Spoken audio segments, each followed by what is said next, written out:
त्यतिखेर चाहिँ म अर्घाखाँची जिल्लाको अम्रे भन्ने ठाउँमा छु र मलाई एकदमै धेरै यहाँ चाहिँ मन परेको कुरा चाहिँ केरा देखिरहेको छु होइन। अनि म एउटा पसलमा जान्छु, मसँग पैसा छैन, मन्दिर गएर आएको, मेरो पैसा पनि हरायो, पैसा छैन भनेर मैले चाहिँ भन्छु। के भन्नु हुँदो रहेछ, केरा खान दिनुहुन्छ कि नै, लेट्स सी, चेक गरौँ है त हामी है। र यहाँको मान्छेहरू कस्तो हुनुहुँदो रहेछ सानो कुराकानीबाट तपाईँलाई मैले देखाउँदैछु। दाइ नमस्ते, सन्चै हुनुहुन्छ? यस्तो खालको केरा मैले अहिलेसम्म खाएको पनि छैन अनि एकदम भोक पनि लाग्छ। म चाहिँ अर्घाखाँची उता सुब्बा देउराली मन्दिर गएर आएको दाइ होइन।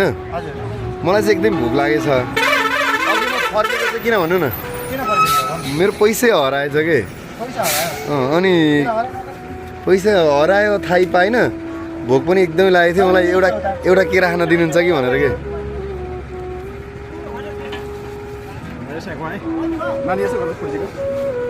दामी छ यार केरा त यार।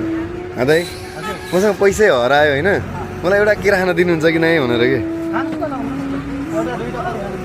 हो र, मलाई यो पैसा पर्दैन। कति पर्छ फेरि? मसँग पैसा छैन कि दाइ साँच्चै भने। हो र, ओ माई गड, साँच्चीकै अर्घाखाँचीका मान्छेहरू एकदमै मनको सफा हुनुहुन्छ, मनको धनी हुनुहुन्छ होइन। यो केराको नाम के रे फेरि भनिदिनु त? झब्री केरा। गएर म खान्छु है त यो झब्री केरा। म यहाँ खान्छु झब्री केरा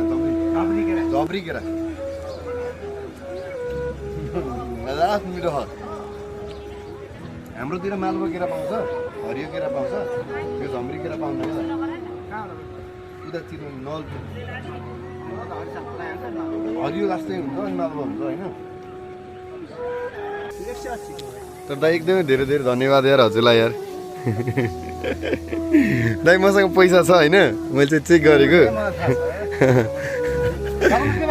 दाइ पैसा मलाई चाहिँ यसो गरिदिनु न त, यो एउटा केरा खान्छु होइन, यो मिठो लाग्यो भने म 1 दर्जन लिन्छु है। हो र, अलिक पाकेको ल दिनु न त एउटा। अनि मलाई यो केरा दुखेर एउटै होइन र।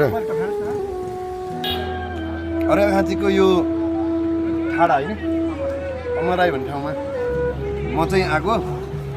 मसँग पैसा छैन दाइ, मलाई भोक लाग्यो, केरा खान दिनुहोस् भनेको। दाइ एकदमै मनको सफा हुनुहुँदो रहेछ। खानुहोस् न भाइ, हाम्रो अर्घाखाँचीको मान्छे त्यस्तो रोबै छैन, 2-4 केरा खानुहोस्, पेट भर्नुहोस् भन्नुभयो एकदमै दयाले मायाले।